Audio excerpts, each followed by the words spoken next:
السلام علیکم۔ یہ ایک آڈیو سیریز کا آغاز ہے جس میں سیرت النبی صلی اللہ علیہ وآلہ وسلم کا جو ہے وہ ذکر ہوگا اور اس کی نریشن ہوگی،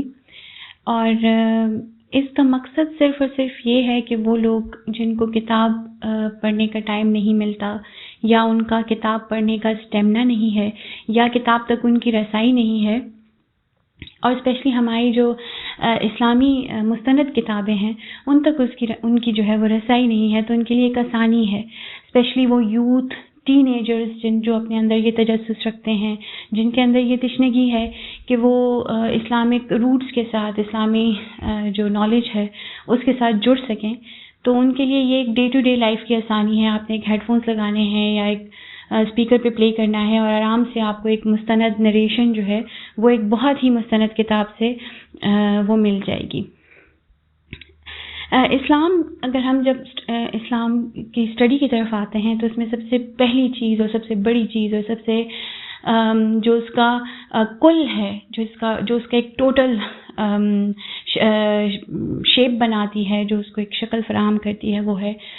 قرآن۔ تو قرآن کی زبردست قسم کی تفاسیر، اس کی ایکسپلینیشنز، اس کا نالج، اس کے اوپر لیکچرز آپ کو انٹرنیٹ سے مل جائیں گے، یوٹیوب پہ مل جائیں گے۔ ڈاکٹر اسرار کی پرسنلی جو ہے تو میں ڈاکٹر اسرار، ڈاکٹر فرحت ہاشمی،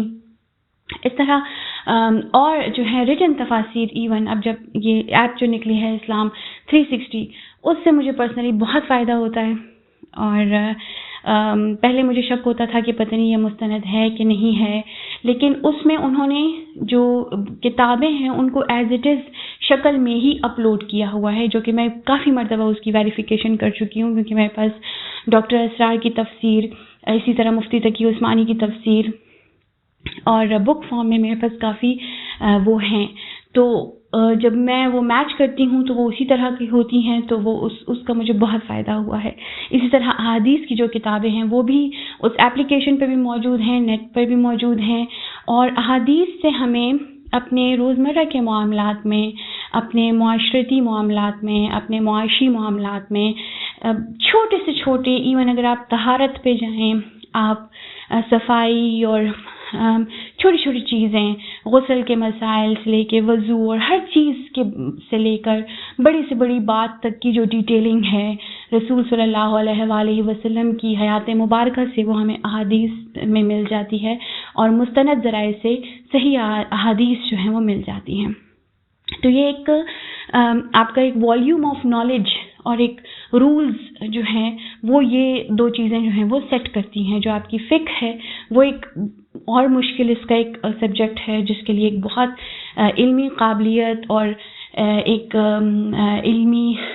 انالیسس جو ہے وہ تو ظاہری بات ہے وہ علماء کے پاس ہوتا ہے، لیکن مجھے ایک بہت ہی جذباتی وابستگی جو آپ کو اپنی دین سے آتی ہے، اور جو ایک آپ کو ایموشنلی کنیکٹ کرتی ہے آپ کو آپ کے دین کے ساتھ، تو وہ ہے اسلامی تاریخ، اسلامک ہسٹری، جس کا ایک روشن باب یا ایک جو اس کی فاؤنڈیشن ہے وہ ہے رسول صلی اللہ علیہ وآلہ وسلم کا وہ مبارک دور، جس دور میں اللہ نے اس نعمت کی تکمیل کی جو کہ حضرت آدم علیہ السلام سے شروع ہوئی تھی، اور اللہ کا جو نظام ہے وہ ایک بھرپور اپنی شکل میں، اور جو شریعت ہے وہ ایک خوبصورت شکل میں اور ایک خوبصورت نظام کی فارم میں وہ رسول صلی اللہ علیہ وآلہ وسلم کی حیات مبارکہ میں آئی۔ اب وہ دور کیسا تھا، اس میں اس کے پہلے کے کیا واقعات تھے، پھر رسول صلی اللہ علیہ وآلہ وسلم کی پیدائش کس دور میں ہوئی، پھر ان کی جو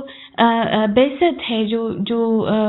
وحی کا سلسلہ ہے وہ کیسے شروع ہوا، کیا مشکلات آئیں، کیا قربانیاں دیں اس دور کے لوگوں نے، اور پھر کیسے یہ شریعت جو ہے اس کو کامیابی ملی، اور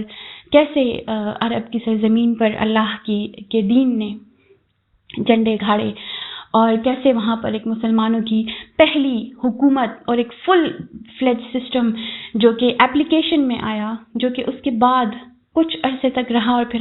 ہمیں اس کی ایک خوبصورت وہ جو شکل ہے وہ نہیں ملتی ہے، جو اسلام کا اکنامک سسٹم تھا، جو کہ سوشل سسٹم تھا، جو کہ جسٹس کا سسٹم تھا، جو کہ ایک روحانیت تھی اس دور میں۔ تو وہ سب ایک وہی فاؤنڈیشن بناتی ہے ہمارے آج کل کے جو بلیف سسٹم جو بھی ہمارے پاس اسلامی نعمت ہے آج کل، تو وہی اس کی فاؤنڈیشن ہے. تو میرے خیال میں اس کی نالج ہونا، اور بذات خود جب میں اسٹڈی کرتی ہوں تو مجھے ایک جذباتی وابستگی اور ایک فاؤنڈیشن جو ہے وہ وہی تاریخ جو ہے وہ پرووائڈ کرتی ہے. اور وہ پھر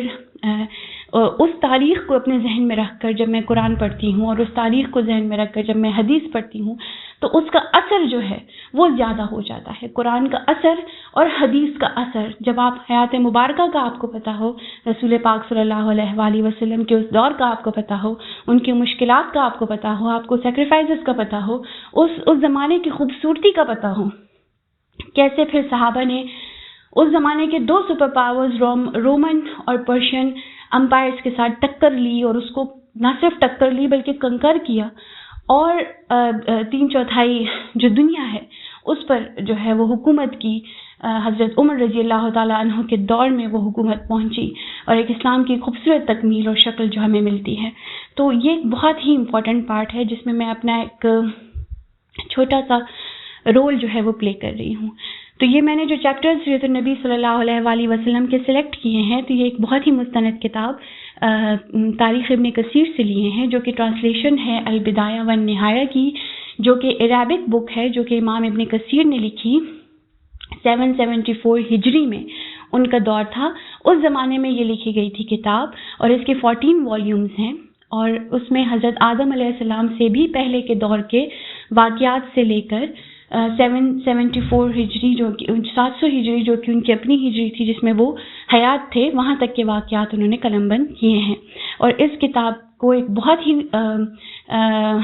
مستند حیثیت، یا اگر آپ کہہ لیں کہ ایک علمی حیثیت جو ہے وہ اسلامی تاریخ میں تاریخ ابن کثیر جو ہے یا البدایہ والنہایہ جو ہے وہ رکھتی ہے. اس کا جو اردو ترجمہ ہے پروفیسر کوکب شادانی صاحب نے، جو مختلف یونیورسٹیز میں ایز اے پروفیسر کام کر چکے ہیں، انہوں نے جو ہے اس کا اردو ترجمہ جو ہے وہ کیا ہے. اور میں اس کو نریٹ کر رہی ہوں صرف ایک جو ان کی بات ہے اس کو آگے پہنچا کر، اور اپنے لیے ایک صدقہ جاریہ کریٹ کر کے. اور آپ لوگوں سے یہی گزارش ہے کہ پلیز اس کو سنیے، اور اس کو اپنے بچوں تک، اپنی فیملی تک، اور اپنے فرینڈس تک، اور جو بھی آپ کے سوشل سرکلز ہیں اس میں اس کو شیئر کیجیے، اور میرے لیے دعا کرتے رہیے. بہت بہت شکریہ. جزاک اللہ خیرن.